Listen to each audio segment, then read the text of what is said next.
तो साइंस के बच्चों को वेक्टर के बारे में जानना है, और सभी बच्चे जानते भी वेक्टर के बारे में। ऐसा नहीं है कि वेक्टर का नाम हम पहली बार सुन रहे हैं 12th और 11th के बच्चों के लिए। वेक्टर का नाम कॉमन सी चीज है।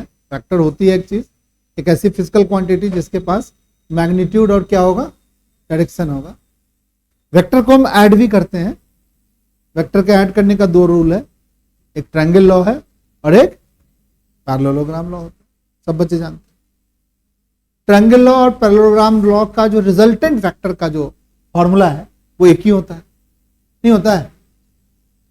ट्रायंगल लॉ और पैरेललोग्राम के लॉ का रिजल्टेंट वेक्टर का फॉर्मूला एक ही रख सकते हो। जैसे अगर हम एक वेक्टर ऐसे बनाते हैं, दूसरा वेक्टर हम ऐसे बनाते हैं, तो ये रिजल्टेंट वेक्टर हो गया आर, और ये वेक्टर का डायरेक्शन इधर की ओर है, ये वेक्टर का डायरेक्शन इधर की ओर है, तो इन दोनों का बीच का एंगल क्या हो गया बताओ, थीटा।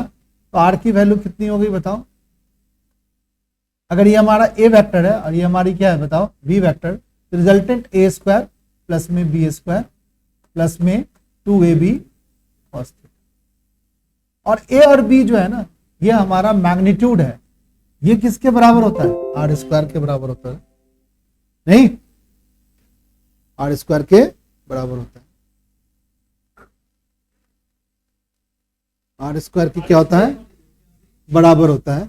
उसी तरीके से एक ट्रायंगल लॉ, ट्रायंगल लॉ में क्या होगा, एक वेक्टर ऐसे, दूसरा वेक्टर ऐसे, ये हमारी ट्रायंगल लॉ है। यहां हम पैरेललोग्राम लॉ, दोनों वेक्टर हमारा ए वेक्टर हमारा क्या है बताओ, बी वेक्टर है, इन दोनों के बीच का एंगल ये थीटा है, तो रिजल्टेंट वेक्टर का डायरेक्शन ऐसा कुछ ये रिजल्टेंट वेक्टर होगा। और ये रिजल्टेंट वेक्टर आर स्क्वायर जो होता था वो ए स्क्वायर प्लस में बी स्क्वायर प्लस में 2ab cos थीटा। फॉर्मूला में कोई बदलाव नहीं आता था, चाहे वो लॉ हो चाहे वो क्या हो, पैरेललोग्राम। ट्रायंगल लॉ में क्या होता था कि जब हम वेक्टर बनाते थे तो ये वाला वेक्टर के टिप पर दूसरा वेक्टर ऐसे बनाते थे, बट इसमें क्या होता था, हमारा पैरेललोग्राम लॉ में एक वेक्टर ऐसे बनाते थे, दूसरा वेक्टर ऐसे बनाते थे, ठीक है। ये हमारा क्या है, पैरेललोग्राम लॉ है, पैरेललोग्राम लॉ है, और ये हमारा क्या है, ट्रायंगल लॉ।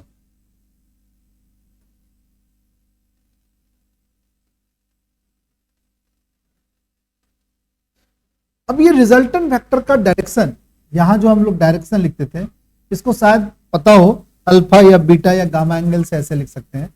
ये जो हमारा रिजल्टेंट वेक्टर है, जिसमें tan अल्फा का एक फॉर्मूला हमने लिखा था, जिसको लिखा था हम लोगों ने b sin थीटा बाय में a plus B cos theta.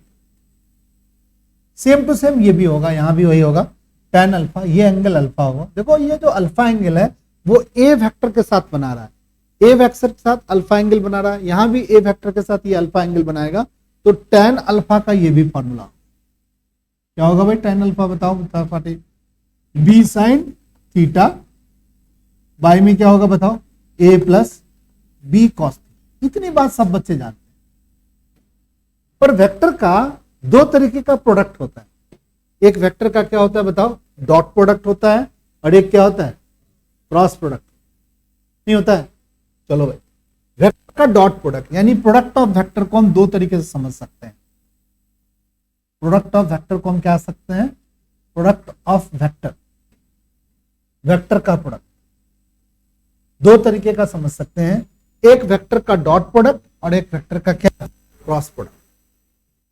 Vector का डॉट प्रोडक्ट को कैसे लिखते थे भाई, ए वेक्टर को बी वेक्टर के साथ डॉट करते थे, ठीक है, तो क्या लिखते थे बताओ कोई बच्चा, ए बी कॉस थीटा। इसको हम लोग डॉट प्रोडक्ट बोलते हैं।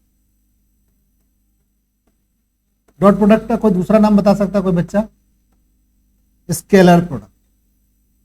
सभी बच्चों को यह पता होना चाहिए। क्यों भाई, अगर ए वेक्टर को बी वेक्टर के साथ डॉट करते हैं तो एक नया चीज जो बनता है सी, वो क्या होती है, स्केलर क्वांटिटी। कोई एग्जांपल देगा कोई बच्चा कि दो चीज का हम डॉट कर देंगे एक स्केलर क्वांटिटी बन जाएगा, बता दो कोई बच्चा यार। फोर्स को अगर हम क्या कर दें बताओ, फोर्स वेक्टर को अगर हम डिस्प्लेसमेंट वेक्टर के साथ डॉट कर दें तो वर्क जो बनेगा वो क्या बनेगा बताओ, स्केलर क्वांटिटी बनेगी। इतनी बात समझ गए थे सभी बच्चा? इतनी बात सभी बच्चे क्या हो गए थे, समझ गए? कितने में किसी को कोई दिक्कत? सभी बच्चे जानते हैं ये सब, डॉट प्रोडक्ट तो जानते हैं। आज हम थोड़ा सा बताएंगे सभी बच्चों के साथ, दैट इज कॉल्ड क्या, स्केलर प्रोडक्ट। क्या बोलेंगे? स्केलर प्रोडक्ट नहीं, वेक्टर प्रोडक्ट। क्या बोलेंगे? Vector product. 11th के स्टूडेंट भी ध्यान से सुनेंगे क्या सीखेंगे, और 12th के बच्चे तो जानते हैं तो ठीक है। एक होता है वेक्टर प्रोडक्ट। क्या होता है वेक्टर प्रोडक्ट, कोई बच्चा बता देगा मुझे? ए वेक्टर को क्रॉस कर देंगे किससे, बी से, तो नया चीज जो बनेगा वो क्या होगा, सी बनेगा। बट सी इस बार क्या होगा, वेक्टर होगा। देखो वेक्टर को एक बार ए और बी को डॉट करते हैं तो सी जो बनता है वो स्केलर क्वांटिटी बनेगी, बट जब हम क्रॉस करेंगे तो क्या बनेगा, वेक्टर क्वांटिटी। चलो इस स्केलर क्वांटिटी का मैग्नीट्यूड क्या होगा, कोई बच्चा सी का मैग्नीट्यूड कोई बच्चा बता सकता है?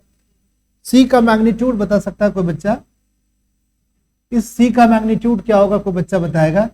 ए बी कॉस थीटा। क्या दिक्कत है भाई, ये जो ए बी कॉस थीटा ये क्या बताता है, सी का मैग्नीट्यूड ही तो बताता है। स्केलर क्वांटिटी है तो ओनली मैग्नीट्यूड होगा इसके पास। क्या होगा मैग्नीट्यूड भाई, ए का मैग्नीट्यूड, बी का मैग्नीट्यूड, दोनों का कॉस थीटा एंगल। अब यहां पर सी जो वेक्टर, यहां पर वेक्टर प्रोडक्ट में, वेक्टर प्रोडक्ट को हम दूसरा नाम क्या बोलते हैं, कोई बच्चा बता देगा? Cross product. क्रॉस प्रोडक्ट बोलते। ये जो क्रॉस प्रोडक्ट है, यहां पर जो सी वेक्टर है इसके पास भी मैग्नीट्यूड होगा और इसके पास क्या होगा, डायरेक्शन भी होगा। यहां पर बताओ ये सी क्या था, सिर्फ मैग्नीट्यूड था। क्या मैग्नीट्यूड था बताओ, ए बी कॉस थीटा। कोई चीज हम पढ़ते हैं तो हम समझने के साथ साथ पढ़ेंगे। जैसे सी कोई हमारा क्या है, स्केलर क्वांटिटी है, तो सी स्केलर क्वांटिटी जो ए बी के डॉट प्रोडक्ट से बन रहा है, तो इस स्केलर क्वांटिटी का मैग्नीट्यूड क्या होगा, ए का मैग्नीट्यूड, बी का मैग्नीट्यूड, साथ में कॉस थीटा लिखेंगे। बट यहां पर ए और बी का जब क्रॉस प्रोडक्ट करेंगे तो क्या मैग्नीट्यूड यही आएगा, ए बी कॉस थीटा आएगा, ए बी साइन थीटा आएगा। वेरी गुड, इसका मैग्नीट्यूड इस बार आएगा ए बी साइन थीटा। तो भाई इसका मैग्नीट्यूड की बात करते हैं तो क्या लिख देते हैं भाई, ए बी बोलो साइन थीटा। चेंज हो गया भाई, यानी क्रॉस प्रोडक्ट का मतलब अलग चीज होता है और डॉट प्रोडक्ट का मतलब अलग होता है। डॉट का मैग्नीट्यूड कॉस के मैग्नीट्यूड के बराबर नहीं होगा। दो वेक्टर का अगर डॉट करते हो और दो वेक्टर का अगर क्रॉस करते हो तो क्रॉस अलग चीज आएगी और डॉट अलग चीज आएगी। अब ये सी वेक्टर के पास तो मैग्नीट्यूड भी है और क्या है बताओ बच्चा पार्टी, डायरेक्शन भी है। कोई बच्चा बता देगा ये सी वेक्टर का डायरेक्शन क्या होगा? कोई बच्चे बता सकते हैं कि सी वेक्टर का डायरेक्शन क्या होगा? कोई बच्चा नहीं बता पाएगा। सी वेक्टर का जो डायरेक्शन होगा वो ऑलवेज परपेंडिकुलर होगा ए वेक्टर पे। सी वेक्टर का जो डायरेक्शन होगा वो ऑलवेज परपेंडिकुलर होगा किसके, बी वेक्टर। याद कर लो सभी बच्चे, अगर 11th के बच्चे हैं तो ठीक है, तो वही समझ जाओ।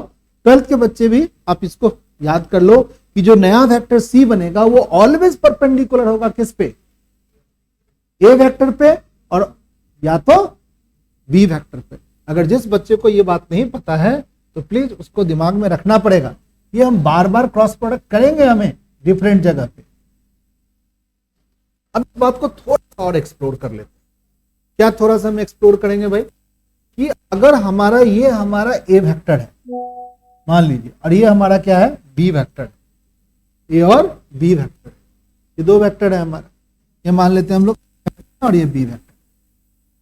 तो सी वेक्टर जो बनेगा इसके क्रॉस प्रोडक्ट से ए को क्रॉस करोगे अगर बी के साथ तो एक नया वेक्टर बनता है। अभी हम क्रॉस प्रोडक्ट की बात कर रहे हैं, सी वेक्टर बनता है। ए से बी की तरफ जा रहे हो, ए से बी वेक्टर की तरफ जा रहे हो, बताओ क्लॉकवाइज जा रहे हो कि एंटी क्लॉकवाइज जा रहे हो, एंटी क्लॉकवाइज जा रहे हो। तो जो सी वेक्टर होता है इस प्लेन ऑफ पेपर के परपेंडिकुलरली आउटवर्ड होगा। परपेंडिकुलरली आउटवर्ड को कैसे दिखाएंगे भाई, ये परपेंडिकुलरली आउटवर्ड, ये क्या लिखेंगे इसको, सी वेक्टर है जो परपेंडिकुलरली क्या होगा, आउटवर्ड। इस सी वेक्टर को इस फिगर के लिए अगर प्लेन ऑफ पेपर में हम ए वेक्टर को ऐसे बना रहे हैं और बी वेक्टर ये बन रहा है, तो इन दोनों के परपेंडिकुलरली आउटवर्ड कुछ इस तरीके से, इस प्लेन ऑफ पेपर के परपेंडिकुलर आउटवर्ड यानी बाहर की ओर हमारा ये सी वेक्टर होगा, ठीक है। बट इसी वेक्टर को अगर हम कहेंगे नहीं भाई हम ए से बी को मल्टीप्लाई नहीं करके के हम करेंगे भाई बी को ए से मल्टीप्लाई करेंगे, बी को ए से मल्टीप्लाई करेंगे, बी वेक्टर को ए वेक्टर से मल्टीप्लाई करेंगे, तो क्या बनेगा भाई, यहां भी सी वेक्टर बनेगा।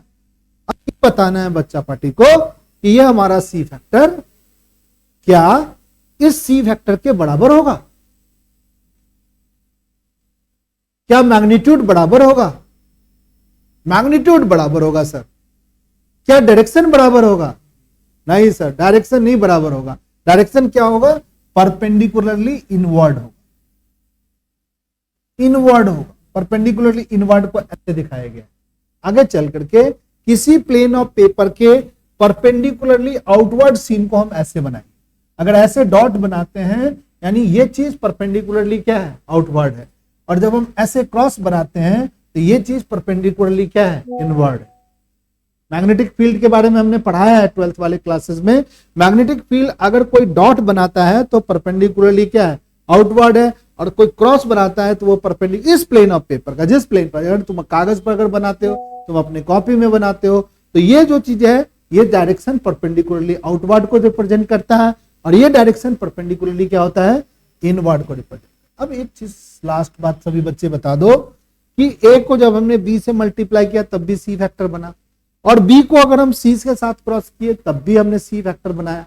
क्या ये दोनों वेक्टर, क्या ये दोनों वेक्टर आपस में इक्वल है, इक्वल है, नहीं इक्वल नहीं है। क्यों नहीं है, क्योंकि वेक्टर कब इक्वल होते हैं, जब मैग्नीट्यूड और डायरेक्शन दोनों इक्वल होना चाहिए। हाँ भाई, तो कह सकते हैं कि हमारा ए क्रॉस बी जो होता है वो बी क्रॉस ए के बराबर नहीं होता। क्यों नहीं होगा भाई, कि दोनों का मैग्नीट्यूड तो सर इक्वल है पर डायरेक्शन इक्वल नहीं होता। इसीलिए हम कह सकते हैं कि जो क्रॉस प्रोडक्ट जो होती है उसमें हम ये लिखना कि ए वेक्टर को हमने या हम बी वेक्टर को हम क्रॉस कर देंगे किससे, ए से, ये दोनों वेक्टर से लिखना ये गलत है, ये हमारा रॉन्ग है। इस रॉन्ग में क्या दिक्कत है भाई, कि सर वेक्टर बन रहा है, दोनों का डायरेक्शन सर अलग है।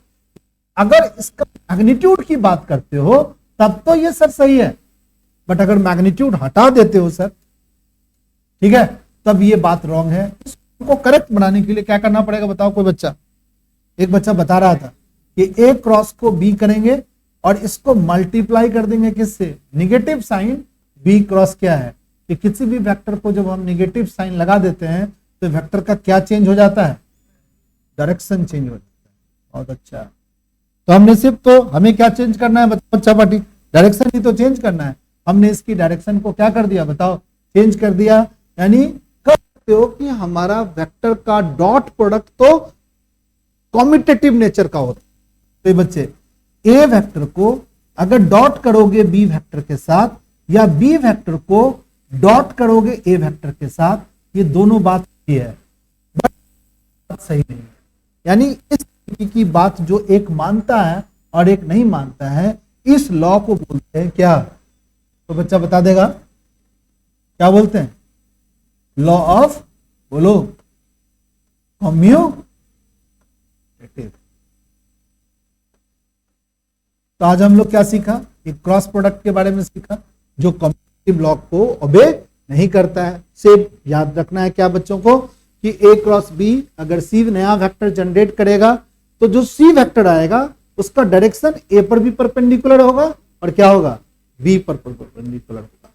अब एक लास्ट बात, अगर हम आई को क्रॉस कर दें, कोई बच्चा बता देगा, आई को अगर क्रॉस कर दें जे के साथ, तो बच्चा बता दो, आई जे के साथ क्रॉस कर दे तो के बनेगा। तो भाई आई को क्रॉस करेंगे जे के साथ, के बनेगा। आई का अगर हम सिंपल लॉ बनाए तो कैसे बनाएंगे, आई को क्रॉस करोगे जे के साथ, क्या होगा कोई बच्चा बताओ, आई का मैग्नीट्यूड क्या होगा 1, ए का भी मैग्नीट्यूड क्या होगा 1, दोनों के बीच का एंगल क्या होगा आई एक्स एक्सिस, जे क्या हो गया बताओ, वाई एक्सिस, दोनों के बीच का एंगल क्या हो गया 90, साइन 90 क्या होता है बताओ, यानी 1 करके एक मैग्नीट्यूड वेक्टर बना जो आई और जे दोनों पर परपेंडिकुलर होना चाहिए। तो बताओ एक्स एक्सिस और वाई एक्सिस दोनों पर कौन है परपेंडिकुलर, जेड एक्सिस, तो यहां क्या लिखेंगे, के कैप, यानी आई को मल्टीप्लाई करोगे जे से तो क्या बनेगा बताओ, के कैप बनेगा। अगर हम जे को मल्टीप्लाई कर दें आई से तो क्या होगा बताओ, माइनस के कैप।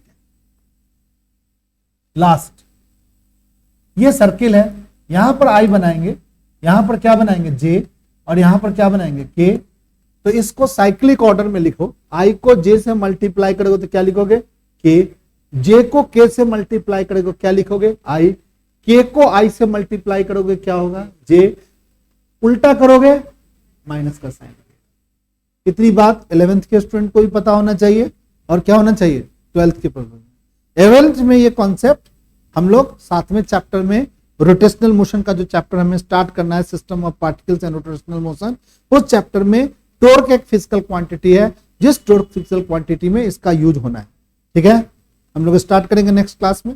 ठीक है, आज के लिए इंट्रोडक्शन में हमने लिखा कि क्रॉस प्रोडक्ट कम्यूटेटिव नेचर का नहीं होता है, डॉट प्रोडक्ट कम्यूटेटिव होता है। ठीक है, रहने दो आज की क्लास।